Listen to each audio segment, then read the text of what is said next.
tipo taller. Va a estar distribuido en 2 sesiones. La primera hora y media, el profesor disponga, vamos a estar aquí viendo la teoría, y la próxima hora y media pues veremos algunos ejemplos prácticos en el laboratorio para que nos acompañen para esto. Pues dejen primero, antes que nada, presentarles al doctor Jesús. El doctor Jesús es un investigador del área de matemáticas en el departamento de matemáticas del CINDESTAC. Él pues tiene un doctorado en la Universidad de Rochester, es egresado de la licenciatura en físico-matemáticas. Realiza estudios de investigación en el área de topología, geometría, álgebra, teoría de topología. Tiene a su dirección los múltiples tesis de doctorado, más de 20, me parece ahorita, y de maestría, pues es miembro del consejo editorial del Boletín de la Sociedad Matemática Mexicana.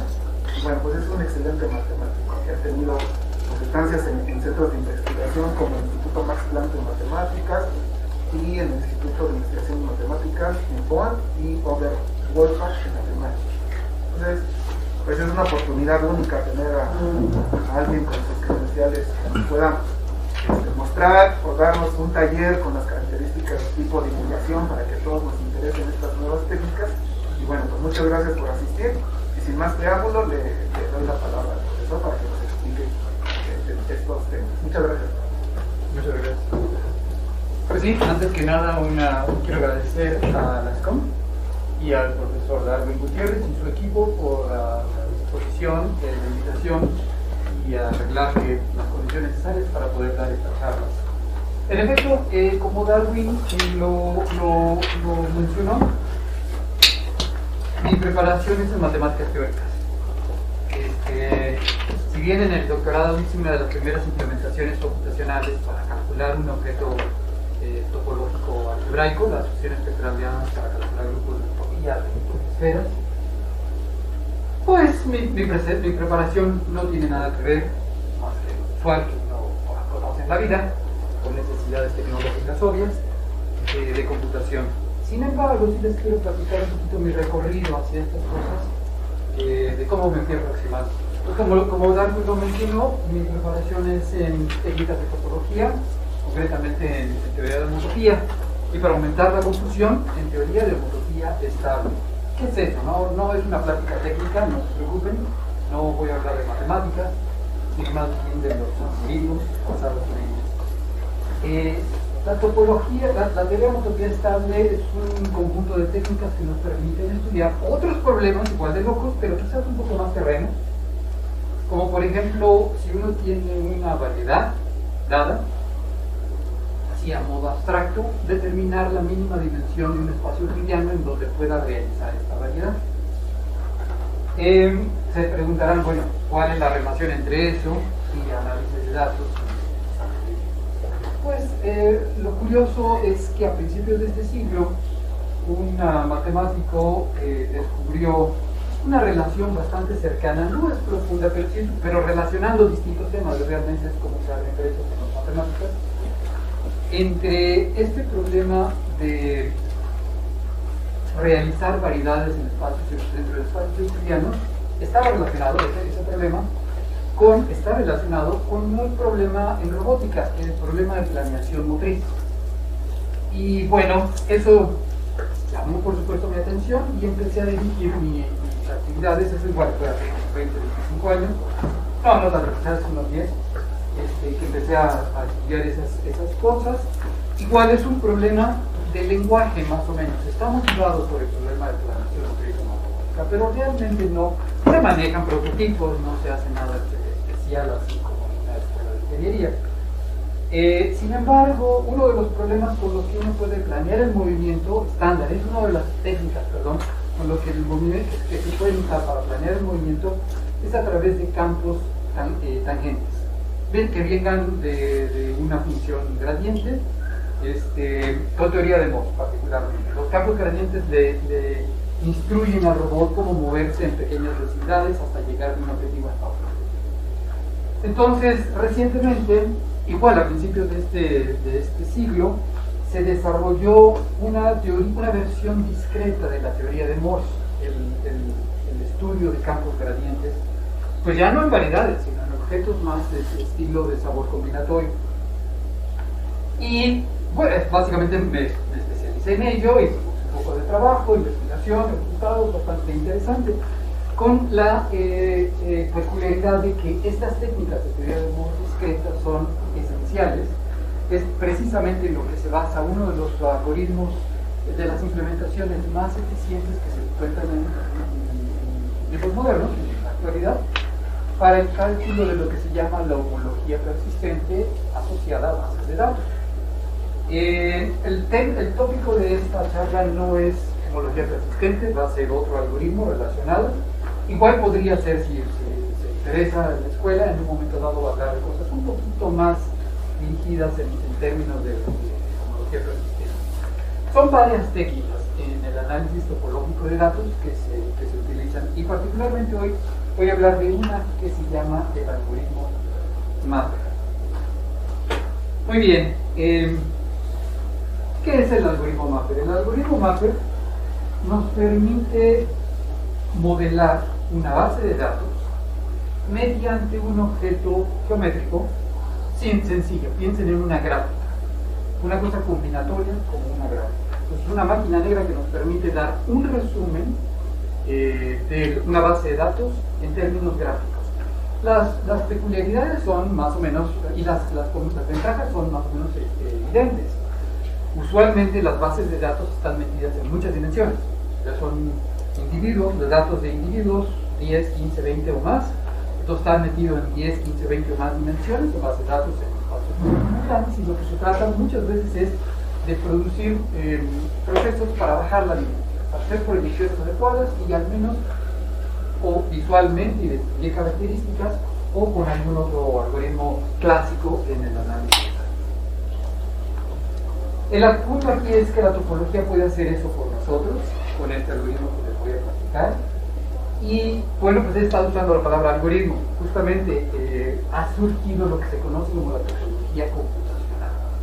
Básicamente, la idea de esto surge más bien al final, la segunda mitad del siglo pasado. Desarrolló lo que se conoce como la geometría computacional. Y hay muchas técnicas, muchos algoritmos para aplicaciones, pues no solamente en análisis de datos, sino aplicaciones por problemas de tipo combinatorio, optimización, cosas por el estilo, que están basadas en resultados profundos de geometría algebraica o de geometría diferencial, y ese es como surgió lo que se conoce como la geometría computacional, con muy buena velocidad, ¿no? Hay toda una escuela de investigación en esa dirección. Y justamente a finales del siglo pasado, un grupo de geómetras computacionales se da cuenta que la topología, por su propia naturaleza, es muy natural, es muy susceptible para tener igual aplicaciones y potencialmente mejores o distintas, pero que pudieran complementar aquellas aplicaciones de la geometría computacional.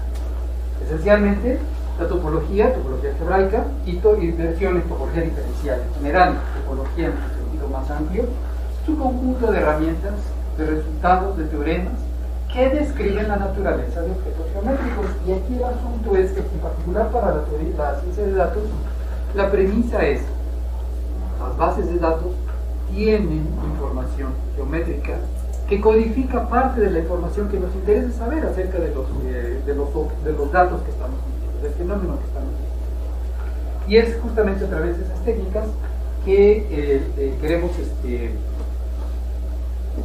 hacer este tipo de cosas. Muy bien. Bueno, les comentaba entonces que la filosofía del algoritmo del cual les voy a platicar, dentro de la topología computacional, concretamente el análisis topológico de datos, se llama el algoritmo MAP, doble P, en inglés. Les decía, esto es una caja negra para estudiar, para hacer un resumen tipográfico en su forma más sencilla de una base de datos. Y pues como les decía, la topología es muy natural, es una herramienta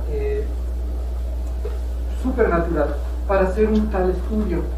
Justamente quizás uno de los primeros veces en que se aplicó un análisis tipo Mapper a un problema de la vida diaria fue en el siglo XVIII. Leonard Euler, un matemático, uno de los más brillantes matemáticos que ha habido en la historia, Pues había un problema muy concreto, seguramente lo han oído hablar de él, son el problema de los 7 puentes de Konya.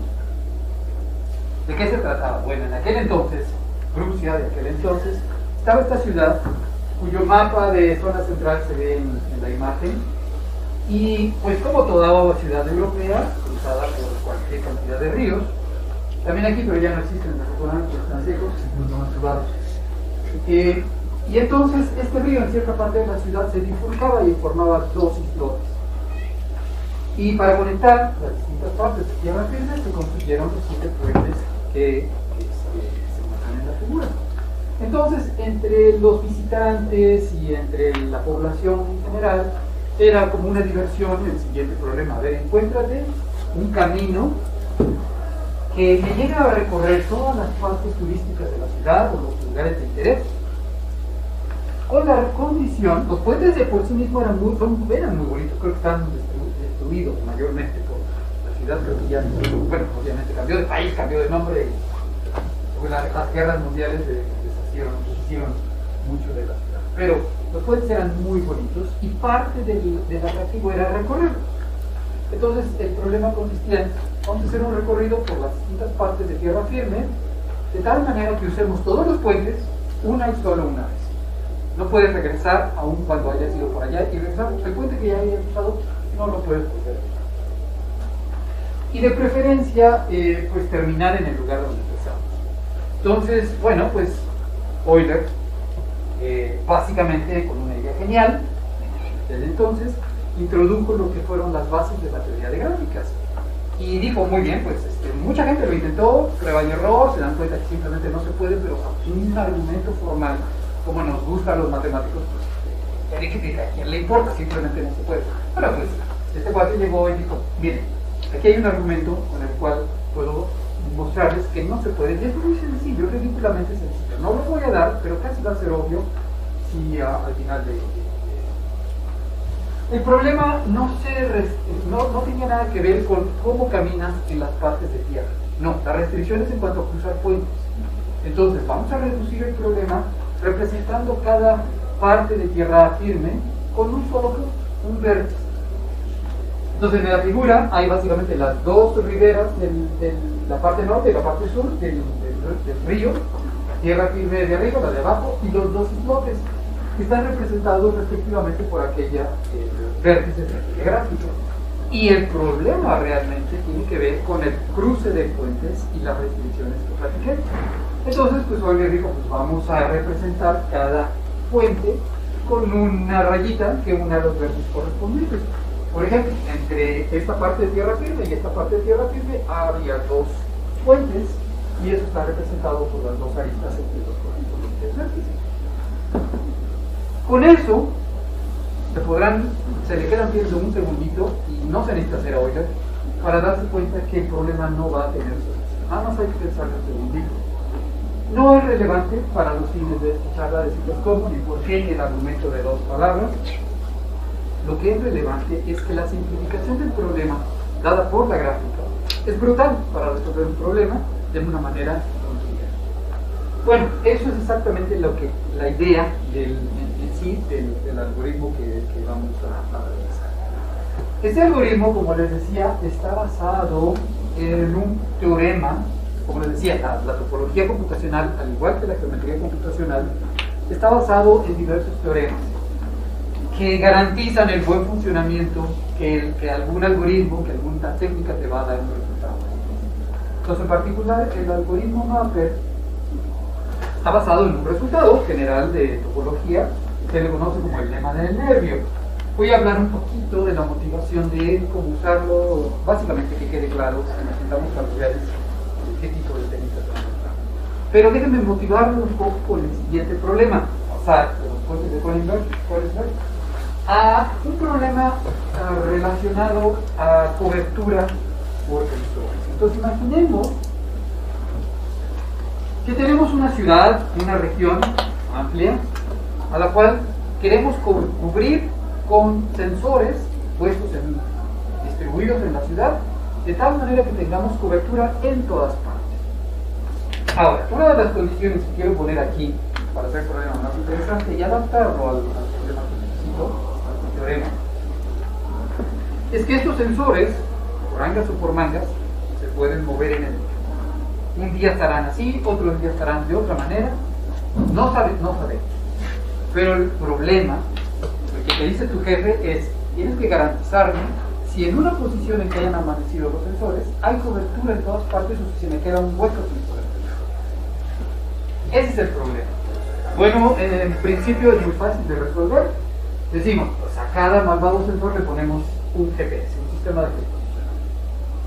Entonces, nos fijamos en sus coordenadas, hacemos un poquito de geometría elemental y sabemos si hay un hueco o no en la región de cobertura de los distintos radios de los sensores y todos están cubriendo o no la región bajo consideración. El problema que de eso es que pues no es muy práctico en términos financieros, porque finalmente aún en estos días los GPS son caros.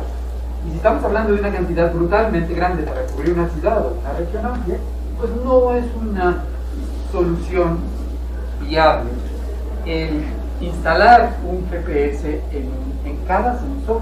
Sobre todo que se van a estar moviendo y bueno, mantenimiento, puede ser no lo mejor. Yo quisiera mejor tener sensores baratos, sensores que hagan nada más un trabajo local. Entonces, ¿cuál es la solución?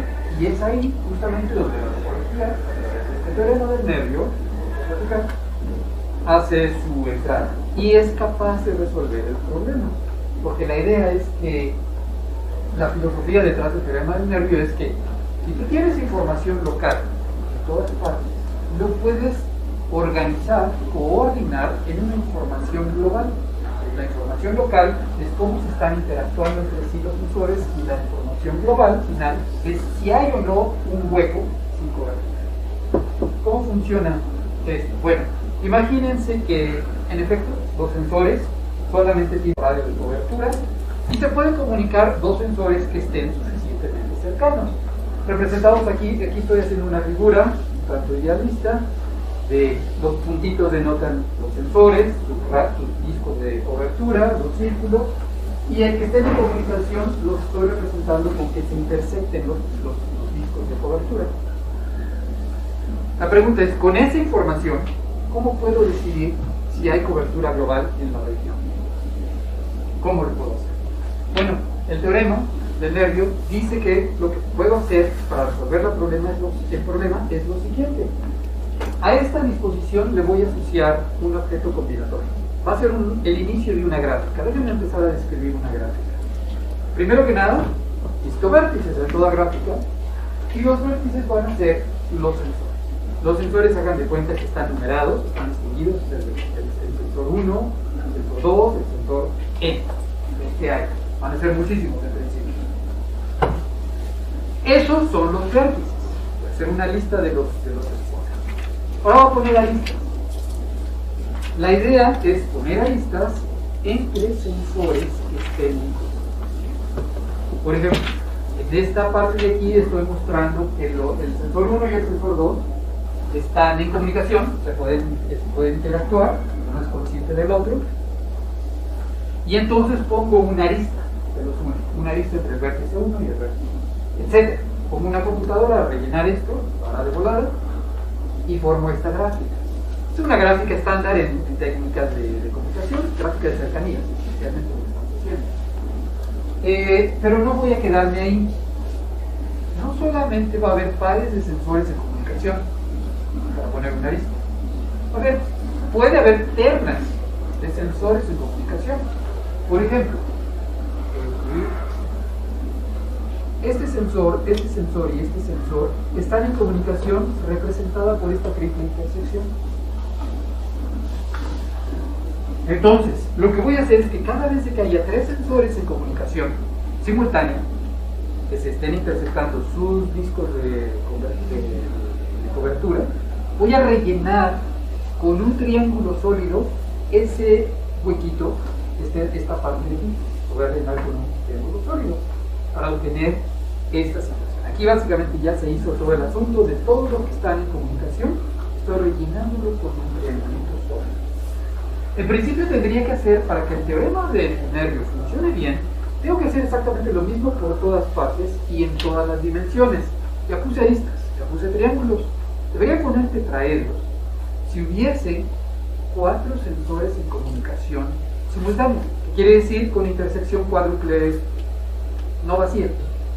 Si se fijan en un segundito, la figura está hecha para que no haya intersecciones cuádruples, solo triples. Entonces nada más tengo que poner triángulos, no tetraedros sólidos, pero si los hubiera los tendría que poner para garantizar un buen resultado del teorema. O bien a lo mejor eso empieza a ser computacionalmente caro hacerlo, y a lo mejor quieres parar ahí, ya no tienes mucha garantía, no importa. Realmente es como de las necesidades, si lo que me interesa es una cosa teórica o realmente práctica.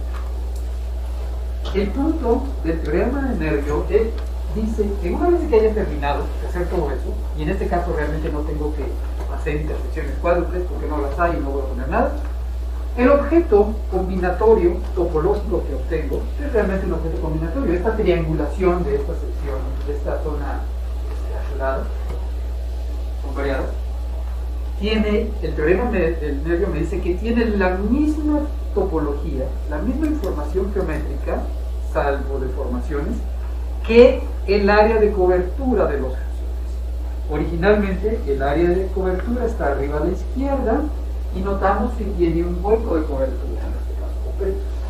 Y si hago lo que el algoritmo me dice, en efecto, veo, de hecho de una manera como que más expresada, la existencia de un hueco de cobertura. En principio, este teorema me dice, bueno, si hiciste las cosas como debe ser, o una aproximación a lo que debías hacer, pues el problema original de cobertura que me puso mi jefe, lo trasladas a este problema combinatorio. Es nada más una unión de triángulos que embonan adecuadamente. En términos técnicos se llaman complejos simpliciales de dimensión 2, es una triangulación, así, secas. Y calcula ciertos invariantes asociados a él, que se llaman grupos de homología. Estos grupos de homología no los quiero usar, nada más los quiero mencionar. Son en principio una caja negra que esencialmente cuenta la naturaleza y la cantidad, en particular, si los grupos son cero, no hay huecos, cuenta la naturaleza y la cantidad de huecos del objeto combinatorio que tienen. Y es más fácil calcular la homología de esto, computacionalmente hablando, que del espacio dado por la unión de todos estos pares. Aquí no se ve muy bien el color, pero se supone que aquí hay un hueco. En pantalla sí lo vi, ahorita lo estoy viendo que no se ve bien el color.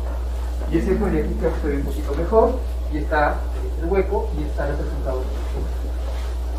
Lo que sí quiero mencionar es que esto de los grupos de homología, si bien es computacional, bueno, siendo computacional, pues es algorítmico, y en efecto hay implementaciones muy rápidas para calcular grupos de homología asociados a este tipo de objetos combinatorios. Justamente esta implementación que les platiqué, basada en teoría de Morse, es una de las mejores implementaciones para calcular homología, y en particular homología persistente de este tipo de objetos. Muy bien, entonces lo que vamos a estar describiendo es justamente este algoritmo. Todavía no he dicho nada, pero voy a estar repitiendo su filosofía, esto de intersecciones y rellenar con aristas, triángulos, etcétera, etcétera. Y aproximaciones de ello, por supuesto. El interés aquí es exploratorio, es aplicado. Entonces, Mapper. Lo que hace Mapper es empezar con una base de datos. Por supuesto, ustedes saben mejor que yo este tipo de cosas, pero pues imaginemos, los datos son datos biométricos o comerciales o de individuos o lo que sea, en varias dimensiones.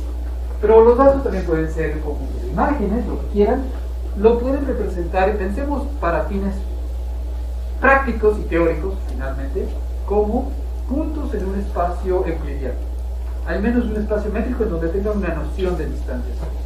Pero piénsenlos como si gustan, como puntos en un espacio euclidiano. Bueno, las técnicas de topología aplicadas al análisis de datos, análisis topológico de datos, lo que hacen es aplicar algún teorema, algún fenómeno topológico bien estudiado por las técnicas de la topología, digamos la topología algebraica, para producir este tipo de modelos, como el que produjo Euler, en el problema de los 7 puentes de fórmula. Por supuesto, no nos libramos de las técnicas usuales de limpieza, de preprocesamiento, de normalización, estandarización de las bases de datos. Eso, pues creo que mejor ustedes que yo lo saben, eso no se puede hacer para nada.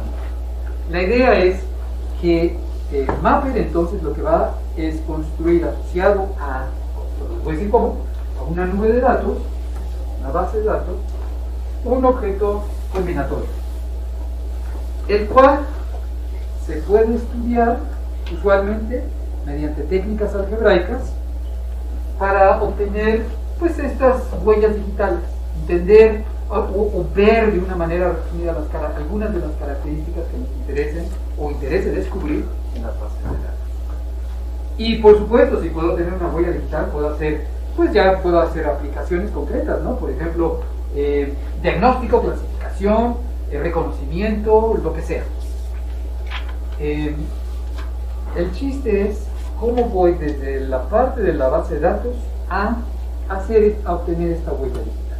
Bueno, pues aquí hay una imagen muy resumida de un ejemplo concreto de cómo se utiliza el algoritmo. Básicamente voy a escribir el algoritmo, pero en un ejemplo. No voy a hacer definición, teorema, nada. Vamos a hacer ejemplos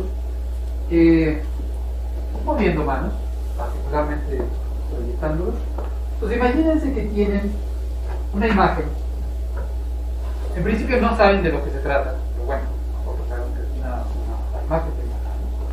Y quisiera aplicar esta técnica, una técnica por el estilo del problema de sensores, de cobertura por sensores, para identificar una huella digital, una radiografía de la mano. Bueno, ¿cómo lo vamos a hacer? Tiene varios pasos. En el primero, lo que necesitamos hacer, como en toda técnica de análisis de datos, de los cuales seguramente ya estarán ustedes más familiares que yo, porque yo apenas los estoy aprendiendo, necesitamos proyectar los datos en algún lugar adecuado. Vamos a proyectarlos de lo más ridículamente posible, en dimensión 1. Entonces necesitamos una función que le voy a llamar fit. Necesito una función que me asocia cada dato en el plano, en aquel caso, pero en general está en un dispositivo llano, le va a asociar una altura. Pensemos esta función como una función altura. Vamos a considerar 5 regiones de la recta real, numeradas aquí, y voy a clasificar los datos, la parte de los datos correspondientes a cada región. Voy a estar tomando, en otras palabras, en términos técnicos, voy a tomar la imagen inversa de este intervalo bajo la función para fijarme en aquellos puntos con esa altura bajo la función filtro. Bueno, esto es estándar, ¿no? Básicamente estás filtrando, estás diciendo son los datos de esta altura, los datos de esta altura y los datos de esta altura. Pero como en toda base de datos, pues la sección correspondiente a una altura tiene distinta información y podemos hacer un proceso de agrupación, clustering. No sé cuál sea la forma de esta. Voy a referir a esto como clustering. ¿Perdón? Vamos a identificar los grupos, los clusters, en cada zona de la base de datos de una altura baja. Por ejemplo, en la zona 1, básicamente nada más estamos viendo la punta de un dedo. En la zona 2 estamos viendo parte de 3 dedos, más o menos esta parte. En la zona 3 alcanzamos a ver un pedacito del dedo meñique. En la zona 4 alcanzamos a ver la falange y parte del pulgar. Y en la 5 vemos básicamente ya la palma, el grueso de la palma con el nacimiento del pulgar. Bueno, pero quiero obtener más información de esto. Entonces les decía, vamos a agruparlo. Y aquí va a ser una agrupación pues, por componentes conexas. Básicamente es nada más por cosas que forman una sola entrada. En esta parte tenemos esencialmente una sola componente y las componentes de las zonas de los datos de un nivel las voy a llevar en cuenta mediante vértices, como en el problema de Euler. Entonces a cada componente de cada zona de los datos, si es que hay varios componentes, a cada componente de esa zona le asigno un vértice. Por ejemplo, Entonces aquí hay una sola componente, por lo tanto pongo un solo vértice. En esta zona de los datos hay tres componentes. Uno puede echar a andar cualquier algoritmo de aglomeración en un ejemplo concreto. Y bueno, esta parte visual, geométrica, me dice hay tres componentes y son tres vértices asociados a estos tres componentes. Similarmente aquí tengo cuatro componentes, aquí tengo dos componentes que es esta mano y este dedo que quedó separado. Y en esta parte de la mano está unida, aunque está unida porque estoy viendo todo esto, ¿no? Estoy viendo parte del pulgar, pero está unido a través de la mano con el resto de la mano. Para cuestiones visuales, es usual ponerle colores, tamaños a los vértices. El tamaño básicamente quiere decir cuántos individuos de la base de datos viven en ese vértice, en esa componente de esa zona. Por ejemplo, la palma de la mano es la mayor parte de la mano y esto se representa poniendo un vértice gordo, grande. En cambio, la punta de este dedo son pocos individuos en la base de datos y se hace poniendo un vértice.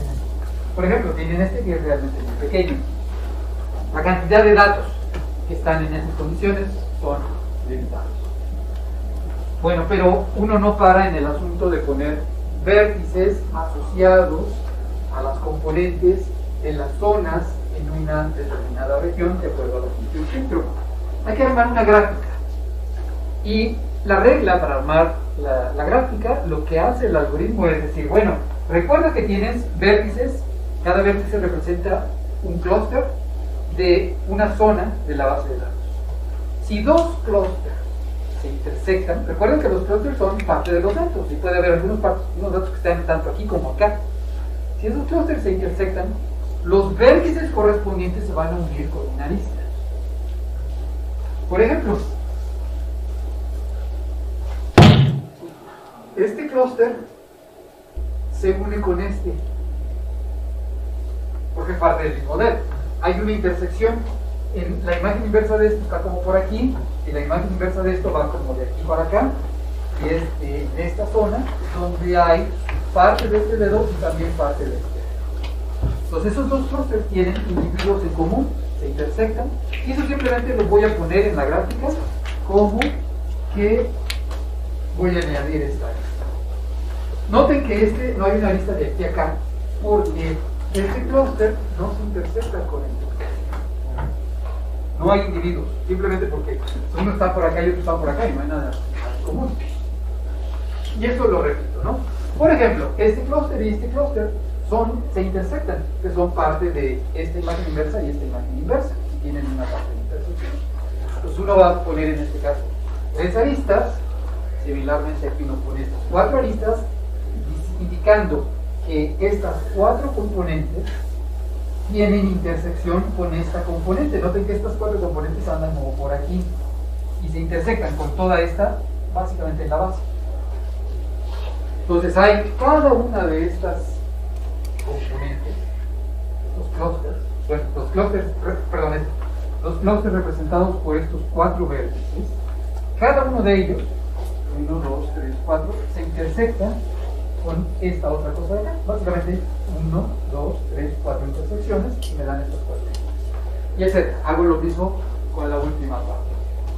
Lo que obtenemos al final de este algoritmo, de esta receta, es esta radiografía esperada que les platiqué de una mano. Esencialmente, yo no sabía que era una mano, pero de pronto, y porque estaba metida en muchas dimensiones y a lo mejor de una manera escondida. Bueno, sí, les digo esto.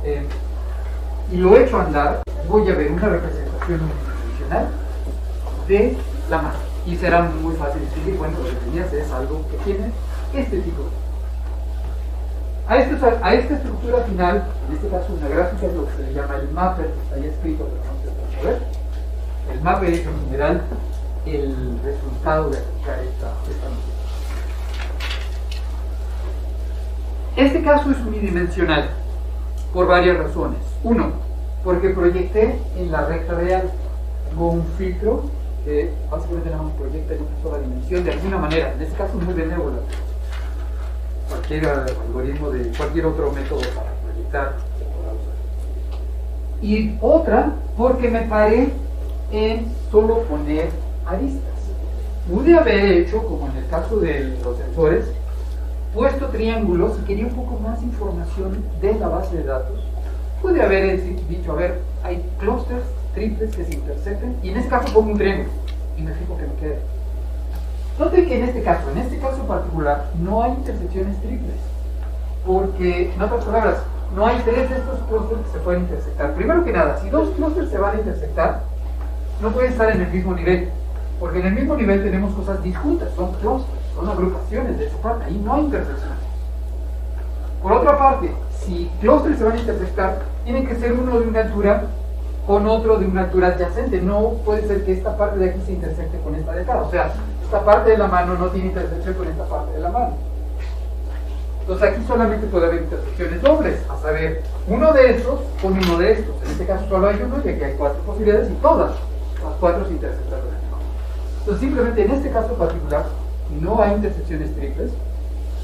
El mapper es auténticamente, si siguiera todo el proceso, es auténticamente de dimensión 1 y en efecto captura la información relevante del mapa, como lo predecía el teorema de Lerner.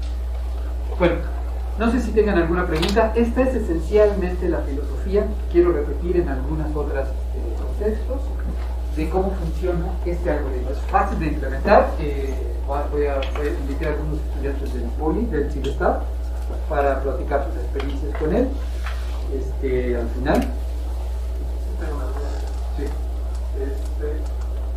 Cuando hace la interpretación, ¿queda en una dimensión o ya es el objeto en dos dimensiones el grafo, el complejo simplificado?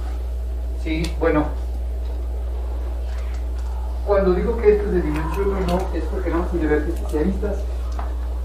Pero otra cosa es que este gráfico está puesto en el plano y por lo tanto es de dimensión 2. ¿Con él voy a trabajar? Sí, pero el mismo gráfico lo pudiste ver unas patitas en el plano así y sacar otras para acá y ponerlo en 3 dimensiones. Eso no lo convierte en un objeto de 3 dimensiones, vive en un espacio tridimensional, pero inherentemente este objeto es de una dimensión porque solo tiene vértices y todo tiene aristas. Con él es con el que vamos a trabajar. De hecho, si quiero, pues no lo represento visualmente, lo puedo dejar como una lista de vértices y una lista de aristas. Claro, es más fácil, el ojo humano está mejor entrenado, toda la evolución, a poner una representación gráfica y decir, mira lo que veo, somos buenísimos para eso. Pero, cuando me refiero a unidimensional, es el hecho, no solo de que proyecté en los reales, sino de que este complejo simplicial es realmente una gráfica. No tiene triángulo, ni tetraedro, ni mucho menos. Vamos a mencionar algunos ejemplos donde haya varias cosas. No sé si respondí. Sí. ¿Algunas preguntas? Sí, entonces realmente se podría decir que es multidimensional cuando empiezan a aparecer figuras geométricas, relaciones geométricas. Sí, o sea, si tú aplicas el algoritmo todo completo a mayores intersecciones, en principio puedes detectar, el teorema te garantiza que vas a detectar la información geométrica en todas las dimensiones que haya por detectar. Pero claro, para llegar a eso tendrías que rellenar con triángulos, triples intersecciones, con tetraedros, cuádruples intersecciones, con las siguientes simplejos de dimensión 5, 6 por múltiples intersecciones. Si eso lo haces, hasta que se te acaben todos contra todos, garantizado por el teorema, que recupera la información topológica subyacente asociada a esta base de datos. Y el radio ese que estaba en las bolitas, aquí serían las franjas, ¿no? ¿De las bolitas de los sensores? Ajá. Bueno, no. ¿No corresponde al diámetro, a la longitud de las franjas? Porque ¿quién pone ese radio? Esa es una excelente pregunta. Sí, gracias. Esta es la estructura general del algoritmo. Pero tiene chorro de parámetros, muchos parámetros, uno de los cuales el profesor lo acaba de mencionar. ¿Cuál es tu parámetro? Bueno, mira, puedes agarrar este intervalo. ¿De qué longitud? Ese es un parámetro que puedes escoger a tu conveniencia para tratar de detectar cosas. porque no está garantizado. Ustedes mejor que yo saben que esto es una cosa artística. O sacar información de una base de datos no es que le apliques el algoritmo y listo, no. Es más bien, no tanto suerte, sino es una cuestión de ser sistemático, de paciencia y de intuición y de moverle el agua. Entonces, este es un parámetro. La longitud de los parámetros, de los intervalos en los que voy a dividir las proyecciones de la mano, o del base de datos en consideración, uno lo puede jugar. ¿Qué más puedo jugar? Pues en este caso, obviamente, cómo se intersectan. Nunca hablé acerca de eso, casi puse de manera implícita un intervalo de aquí hasta acá y el siguiente inmediatamente de ahí hasta allá. Si hago eso es bastante malo, porque no voy a ver intersecciones, con probabilidad cero voy a no ver intersecciones. A menos de que sea un objeto continuo, pero una base de datos es discreto, con poca probabilidad va a haber un punto por aquí que caiga exactamente acá.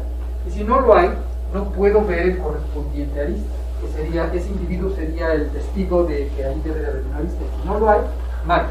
Entonces, otro parámetro, es decir, ¿cuánto quieres que se traslapen los intervalos? Observar que no quiero que se traslapen demasiado, porque si se traslapan demasiado voy a tener 3 intervalos que se intersecten simultáneamente, como aquí. Si pongo un intervalo así, un intervalo así y un intervalo así, cubriendo esta parte de la recta real, voy a tener una triple intersección. Este punto va a estar en este intervalo y en este intervalo. Tengo triple intersección y posiblemente se me altere el parte de aquí. Pero si el overlapping, la intersección, el traslape de los intervalos es menor de la mitad, casi están garantizados a que no va a llevar triples intersecciones. Para evitar en este caso concreto triples intersecciones, basta con que no haya triples intersecciones de estas zonas. Ese es otro parámetro. Proceso de clustering. Miles de parámetros, miles de algoritmos. Esta es una de las características de este proceso. Está involucrando esta técnica del mapper. Involucra ideas, estándares en análisis de datos, pero las engloba en un proceso global, en un proceso bien definido, y al final se apoya en el hecho del teorema del nervio para tener cierta seguridad de que vamos a ver algo o algo con sentido. Entonces ese es un punto a notar. Hay muchos parámetros y nosotros tenemos, esto lo debemos de ver como una ventaja para el análisis de la base de datos. ¿Alguna otra pregunta? Cuando representamos gráficamente el tamaño de los clusters, ¿cuál es el área total o cómo calculamos el tamaño del radio del cluster que vamos a graficar? Es subjetivo, realmente no hay una regla. Lo podría representar así, mira, es decir, vamos a poner un punto infinitesimal, un solo vértice, pero le voy a asociar un número. ¿Cuál? El número de individuos que hay. Es el número lo que es relevante. ¿Cuántos individuos de la base de datos en esa zona hay? Ya, tú pones una forma de decidirte que si hay 15 individuos, ¿cuál es el radio? Si hay 1 millón de individuos, ¿cuál es el radio? Y ya, si quieres una representación visual, pues ya haces una convención y ya. Vamos a la máquina. Decida los términos de una convención. Pero lo relevante por la información es cuántos individuos hay en ese cluster. Y visualmente, pues ya tú decides. Colores, tamaños, aquí los colores están usados también para ver algo. Igual, aquí la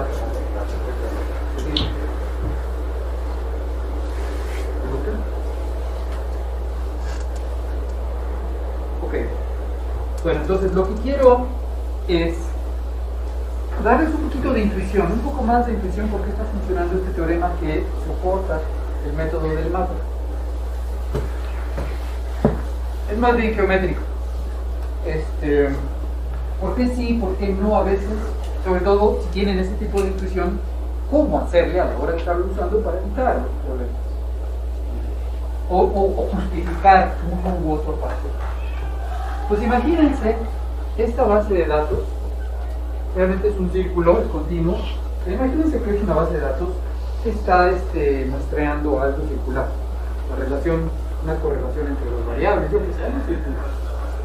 Y yo quisiera un proceso para capturar esa información de una manera combinatoria, porque este círculo podría estar en muchas.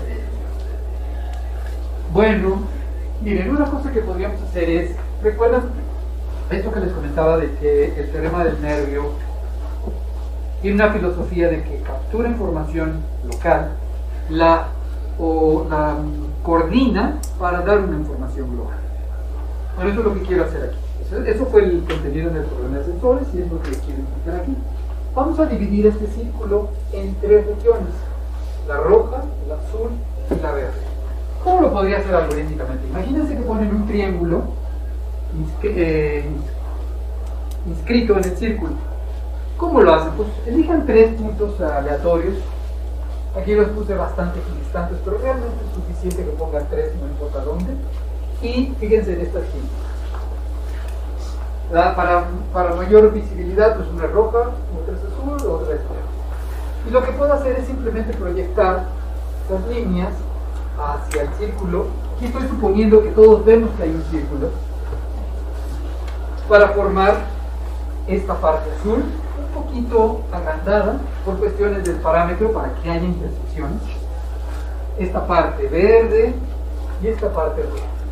Entonces he fracturado el círculo, la información circular, en tres zonas, que en principio, digamos, puedo entender, en teoría, bastante bien.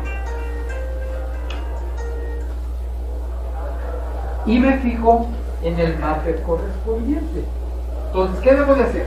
Una vez de que ya tengo las tres zonas correspondientes, las clustereo, corre por la palabra.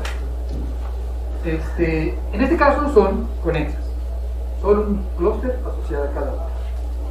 Entonces, a esta zona le corresponde un vértice que representa este clúster, un vértice verde y un vértice rojo.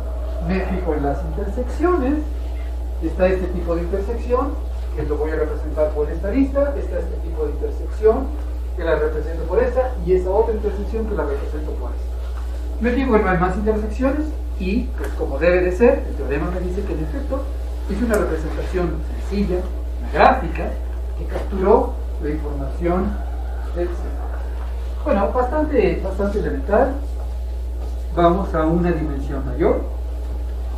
Lo que tengo aquí es, voy a reemplazar el círculo negro que tenía antes por una esfera, superficie de una pelota. A pura superficie, está hueca. Quisiera recuperar, imagínense que son realmente puntos muestrados en la superficie de una esfera, y recuperar esa información que organiza. Bueno, puedo hacer lo mismo. Ahora, en vez de inscribir un círculo, un triángulo, voy a inscribir un tetraedro.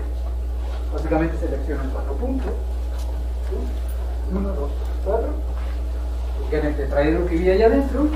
Toman un cuchillo, cortan la esfera perpendicularmente sobre la línea que ven allá adentro. Cortan, van de aquí hasta acá. Toman y hacen un corte igual de aquí hasta acá en la esfera, entran y cortan hasta llegar hasta aquí. Claro, nada más estoy cortando la superficie, el resto está hueco. Entonces, ¿cuántos cortes estoy haciendo? ¿Cuántas aristas hay? Estoy siguiendo corte por arista. ¿Cuántas aristas tiene? 6. Tiene 3 que van hacia allá y las 3 de abajo, por ejemplo. En fondo. Entonces tengo 6 cortes. Y estoy partiendo como estos gajitos de la cáscara de la naranja, pero nada más la pura cáscara de los gajitos. Y no son gajitos así alargados, son como triangulares. Aquí hay uno. Los libros de texto de la primaria luego se veía la tierra, ¿no? Con un tipo de olla así, le quitaban y ahí se veía el núcleo y esas cosas. Bueno, imagínense, más o menos. Y todavía los de mis hijas así aparecen, entonces, bueno, no podrán decir eso tan hijo. Bueno, entonces tienen cuántas caras tengo de la esfera.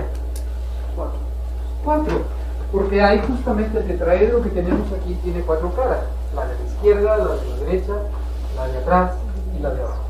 4 caras, y por ejemplo esta cara de la izquierda corresponde a esta parte triangular que le sustraigo a la cáscara de la naranja. Hay 4 zonas en las que he partido la esfera. Como antes, ¿se acuerdan? En el círculo lo partí en 3 zonas. Luego le apliqué el algoritmo mapa. Aquí tengo 4 zonas.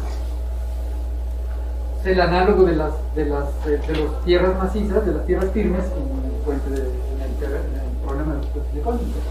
Aquí tengo 4 zonas. Las voy a representar por 4 vértices: la de la izquierda, la de la derecha, la de arriba y la de abajo. Izquierda, derecha. Tenemos la de la izquierda, que es esta de acá.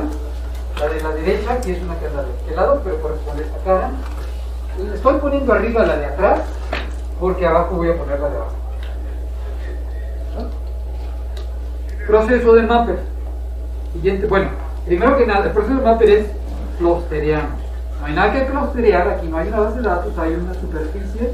Entonces se quedan cada sección representada por un vértice y más. Pero ahora vienen las intersecciones múltiples, dobles, triples, cuádruples, las que hay.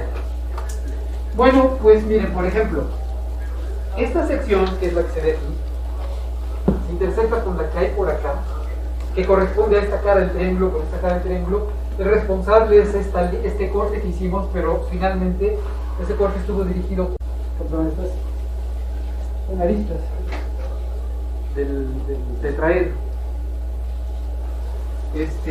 Y aquí hay una intersección. Esa intersección se tiene que representar con una arista entre el vértice, el clúster de este lado y el clúster de este lado. Corresponde a esta intersección, a esta arista. Similarmente, noten esencialmente que cualquier de las 4 secciones, cualquier par de las 4 secciones se intersecta. Por ejemplo, si quieren la de abajo y la de atrás, se intersectan por la línea responsable que hizo ese corte. Entonces, si yo voy a poner todas las aristas, voy a poner todos contra todos. Estoy haciendo una gráfica completa con 4 vértices. Ahí, muy bien. Ya completé todo lo de la dimensión. Pensemos que sigo un poco más, porque finalmente quiero recuperar una cosa de dimensión 2. Vamos a hacer intersecciones triples. ¿Cuáles hay? ¿Cuáles y cuántas intersecciones triples?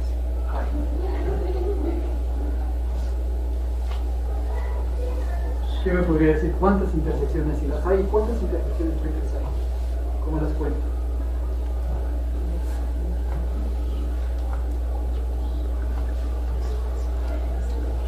Una intersección triple más o menos obvia sería la de cada vértice. Exactamente. Cada vértice es responsable de una intersección triple. Así como antes cada arista por donde hacía el corte era la responsable de una intersección doble. Cada arista de este tetraedro, que se ve reflejada aquí por el cuchillo, es la responsable de esta intersección. Ahora cada vértice es el responsable, es el testigo de las intersecciones triples. Porque la sección correspondiente, esta cara está aquí enfrente de nosotros. La sección correspondiente, esta cara está por acá. ¿Cuántas hay ahí atrás? Pues nada más la de la cara que está atrás y otra sección ahí atrás. Las intersecciones justamente este punto, que es el vértice de tetraedro. Hay 4 intersecciones triples. 4. Bueno, pues las pongo. Por ejemplo, cada intersección triple va a ser responsable de rellenar un triángulo sólido entre los correspondientes clústeres que se están intersectando.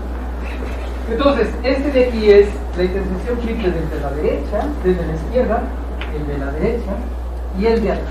Es precisamente este cuadro que estaba señalando acá. El de la izquierda, el de la derecha y el de atrás. Este punto está en intersección triple y es el responsable de rellenar este triángulo. En este complejo especial, en esta estructura, un paso más allá de una gráfica.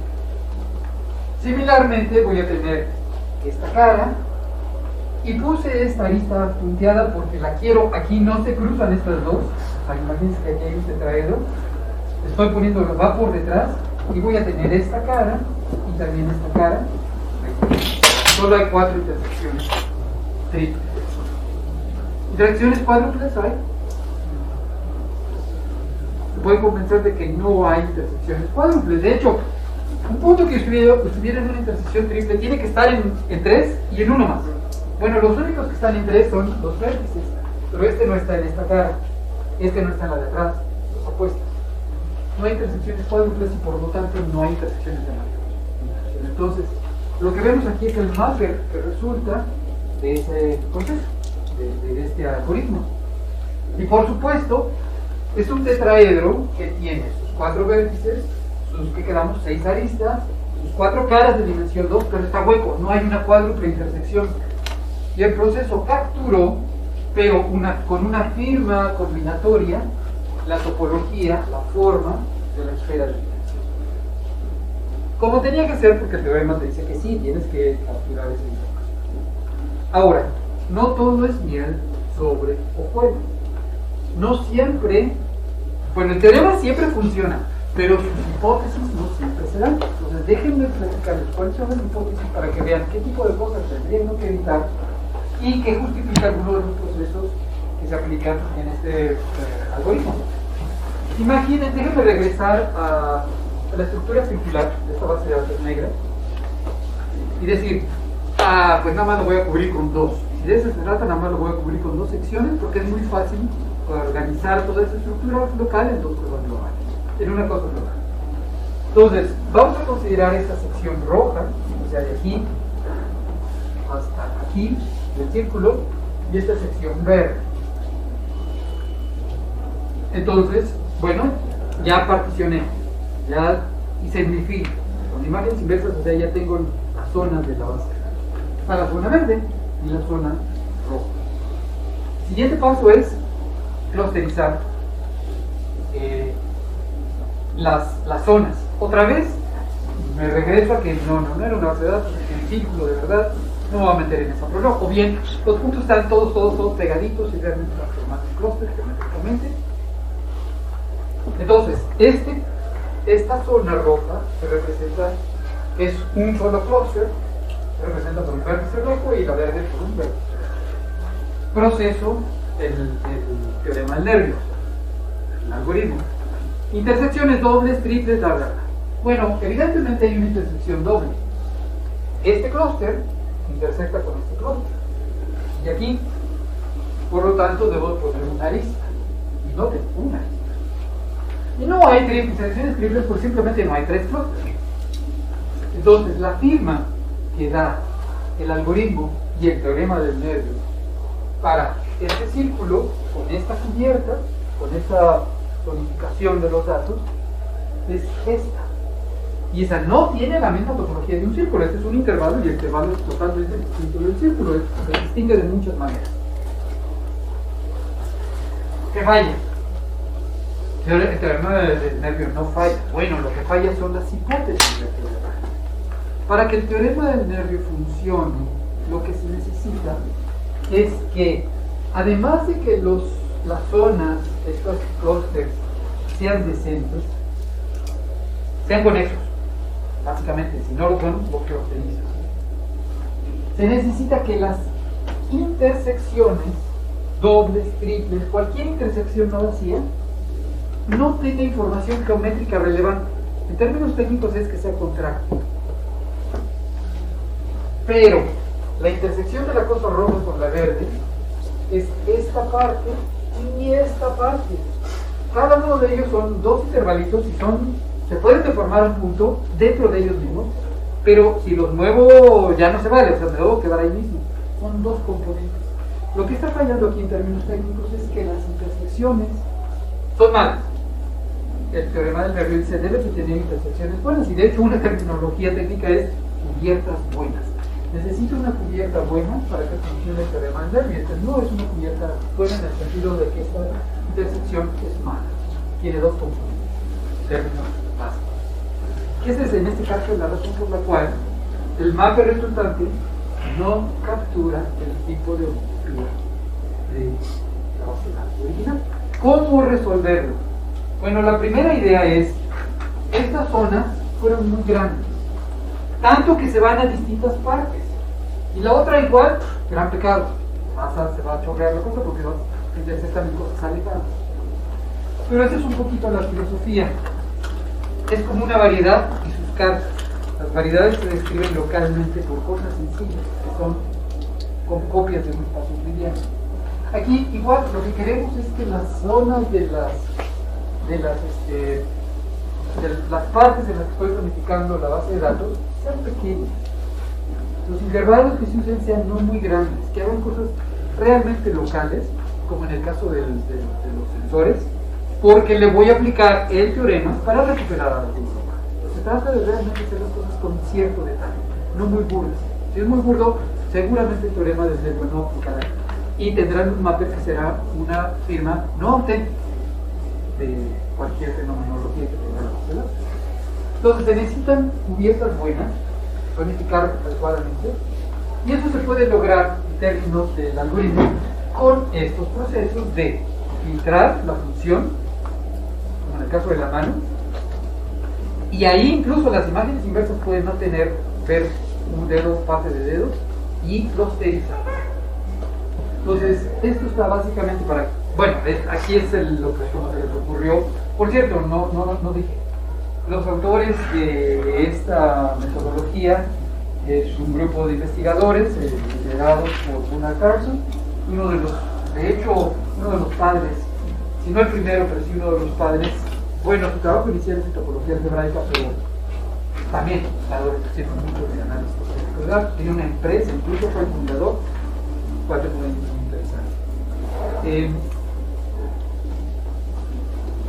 La idea es esa, ¿no?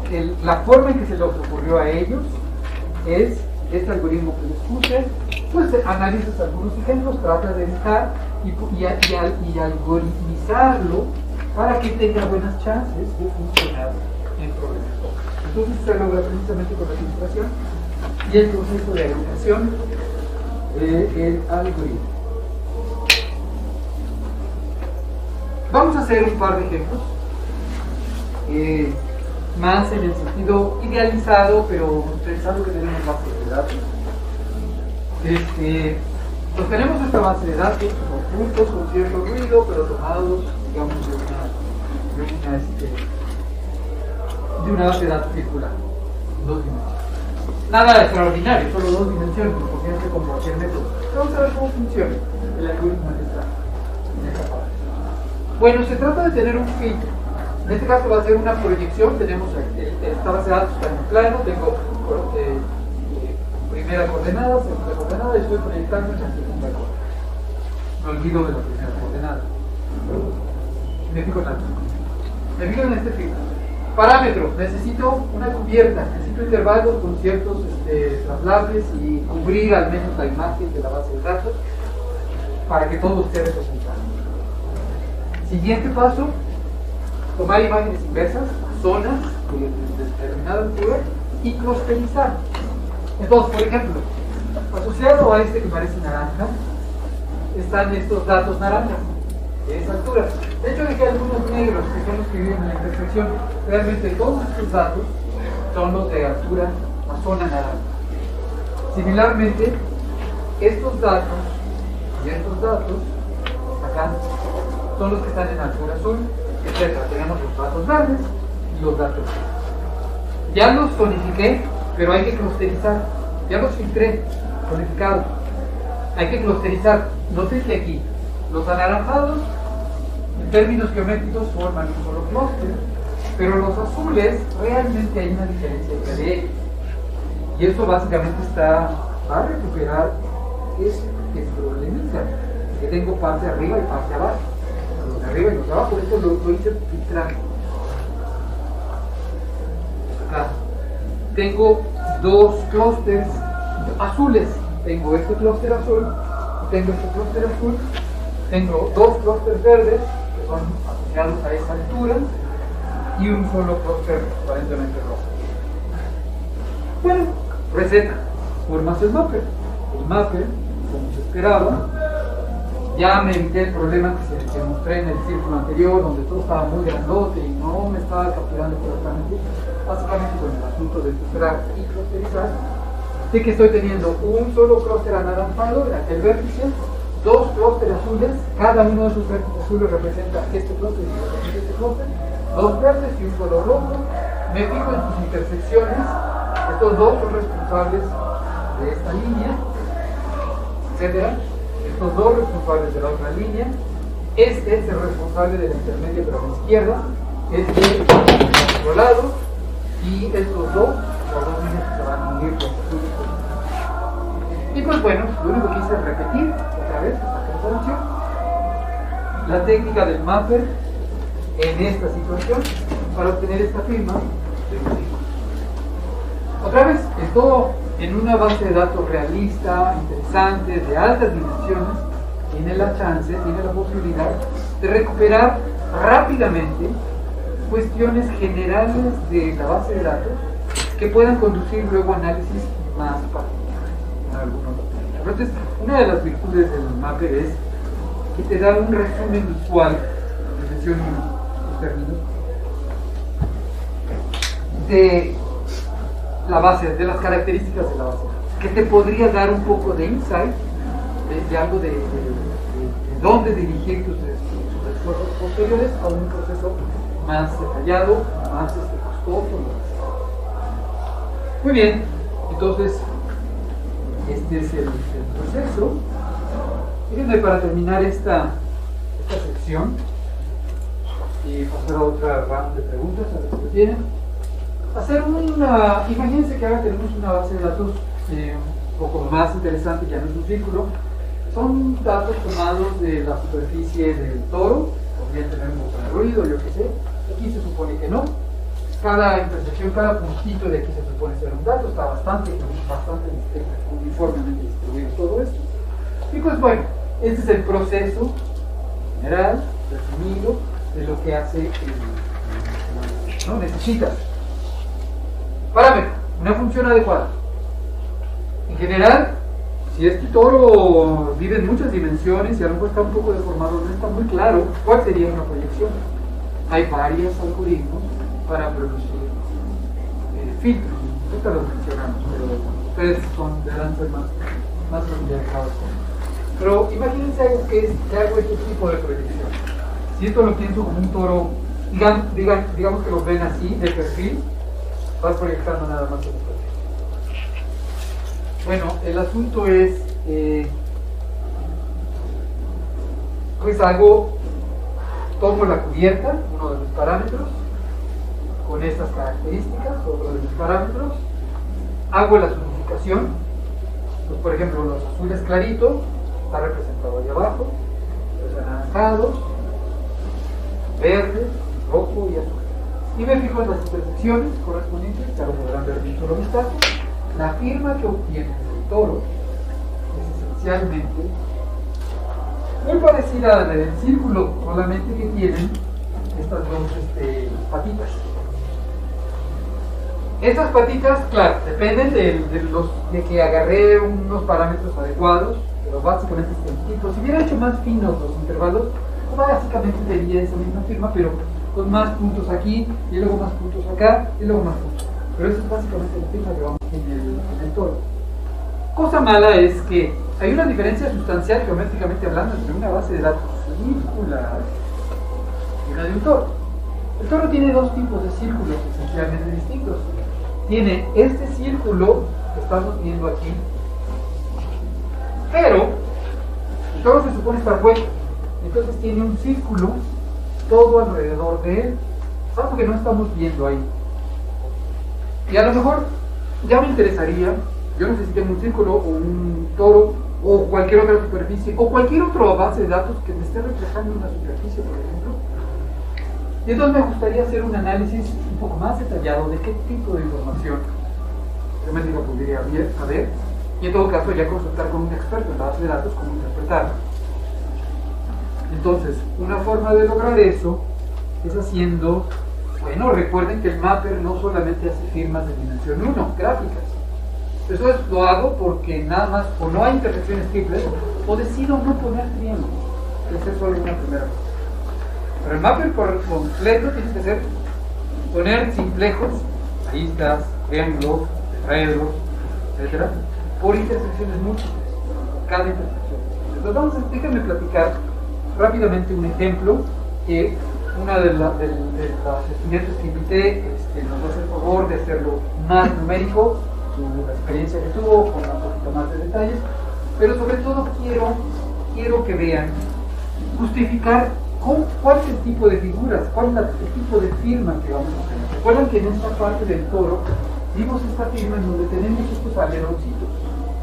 Quiero explicar por qué vamos a tener un tipo, pero de dimensión análogo de dimensión 2 de ese tipo de aleroncitos, pero vamos a recuperar el toro y en el caso 2 dimensional. Echémosle un vistazo. Antes de que explique esta parte 2 dimensional, que es otra vez la misma, nada más, pero con un poco de cuidado, quiero preguntarles si tienen preguntas, comentarios.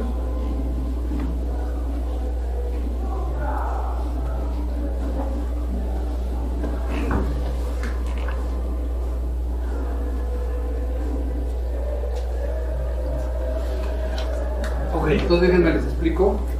No, ya sé aquí. Perdón. Visualmente podemos decir que eran malos la forma de poder interpretarlos, pero hay una forma matemática o computacional para definir si es una función buena o mala para interpretar nuestra figura.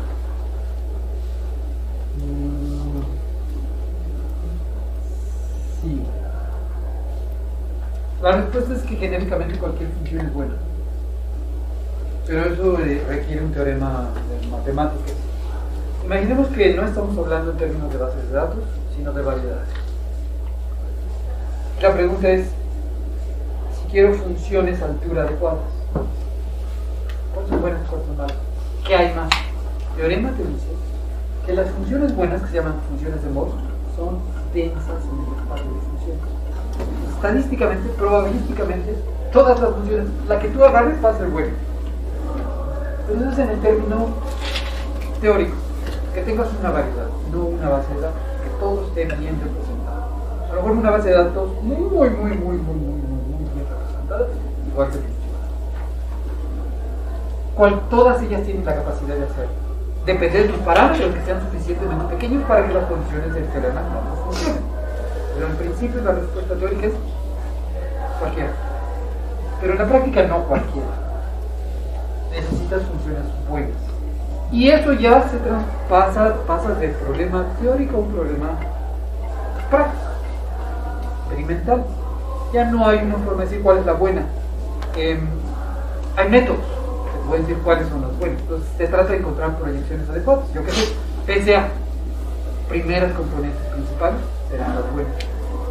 O cualquier otra forma de encontrar proyecciones adecuadas, pero eso ya se meten en el contexto de algoritmos, de heurísticas, de bla bla bla. Ahí ya la respuesta ya no hay una pregunta tajante tipo matemáticas teóricas, es más intuitiva, más artesanal, más de tus propias habilidades. Ahí no hay una respuesta. O sea que va a depender, por así decirlo, de las formas que haga la base de datos y ya deja de ser un problema que matemático y pues pasaría a la parte va a depender mucho de las condiciones en este caso. Sí, depende un poco de... Bueno, no depende tanto, o sea, este algoritmo es libre de coordenadas. En principio, tu base de datos viene dado por coordenadas. Se trata de hacer un cambio de base, por ejemplo, con los componentes principales, para hacer una proyección adecuada. Pero realmente, de hecho, la persona que nos va a dar uno de los ejemplos va a utilizar una proyección que es esencialmente libre de coordenadas. No depende de ello. Tú la puedes girar, lo puedes doblar, y hay proyecciones que se basan en densidad, en densidad, en cosas más generales, y en esos términos, esos también son buenos, aunque tu base de datos en principio tenga cierta estructura de todo, pero doblada, con muchas dimensiones.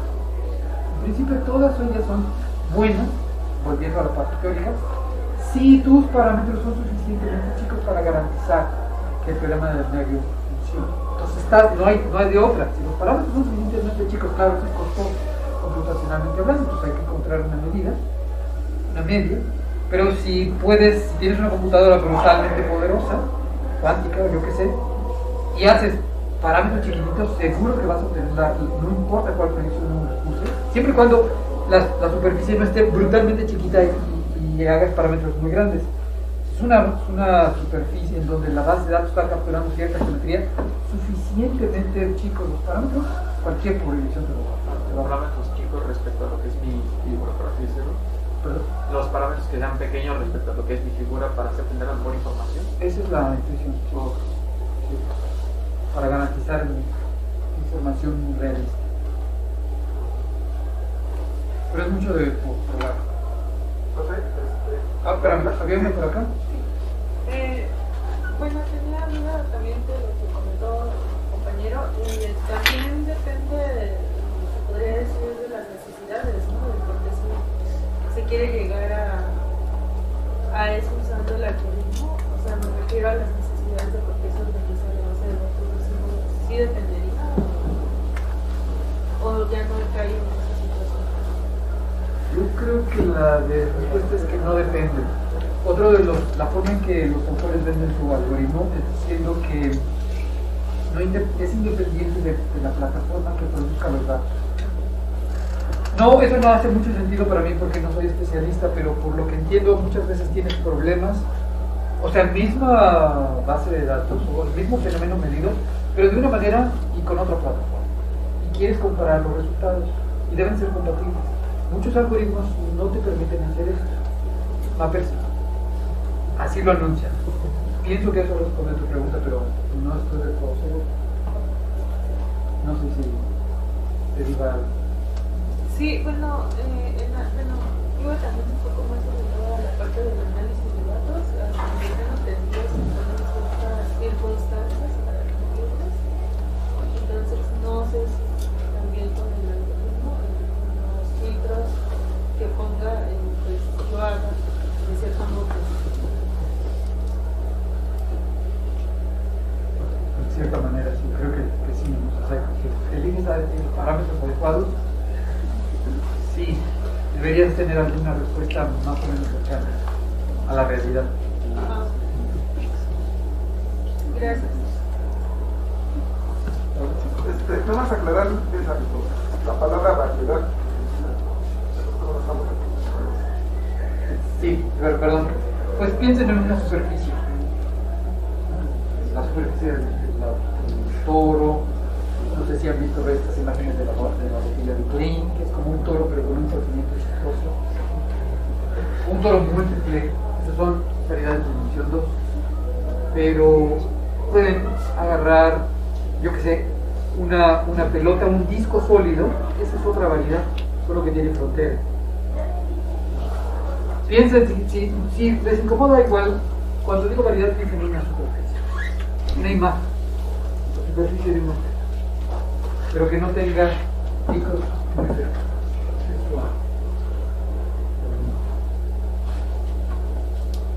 Yo creo que es mejor, si no hay necesidad para los fines de esta charla, no realmente es un pelito de lenguaje, pero me disculpo, realmente el objetivo es trasladar, poner un vínculo para pasar esta tecnología que realmente es nueva, surgió, les digo, a principios de este siglo, y que está teniendo mucho, realmente está produciendo muchos resultados, complementando observaciones que ya se tienen, análisis que ya se tienen con técnicas clásicas, pero muchas veces descubriendo nuevos fenómenos que las técnicas actuales no. Entonces, mi objetivo es más bien trasladar el hecho de que hay un teorema detrás de todo esto en un algoritmo especializado que permite, pues, recuperar la posición de bases de datos. Aquí ven la palabra que tiene realidad. Las bases de datos pueden tener cierta información geométrica, pero esto está hecho para, en todo caso, si la hay, recuperarla.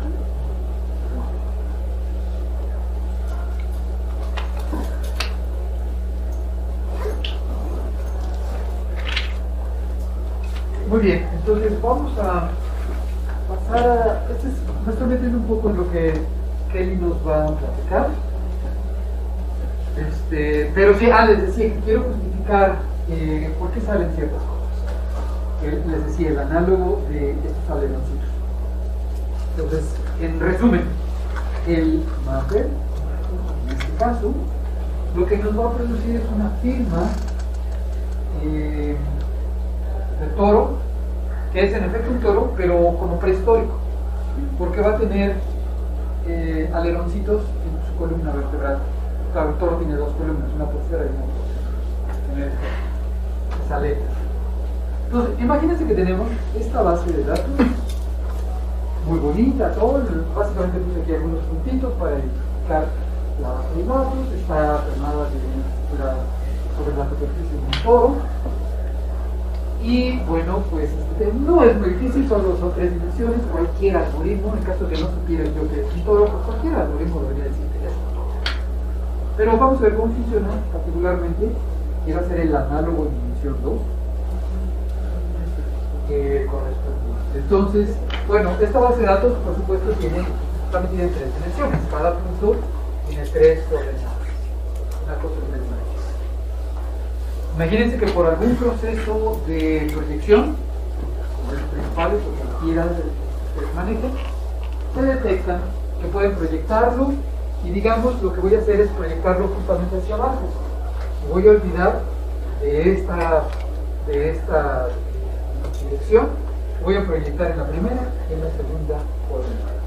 Entonces su proyección se va a ver como un anillito, como una rondana sólida. Entonces es un disco pero con un hueco. Bueno, ¿de qué se trata? ¿Cuáles son los parámetros del algoritmo? Necesitamos el filtro. Bueno, ya dije que voy a poner uno a modo. Va a ser este filtro, esta proyección en los primeros 2.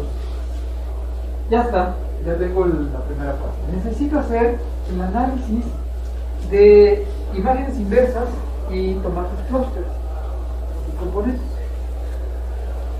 Por supuesto, antes de eso, ya que tengo el filtro, necesito decir, bueno, imágenes inversas ¿de qué? Tengo que decir aquí abajo cómo voy a cubrir la imagen. Este es el análogo de los intervalos.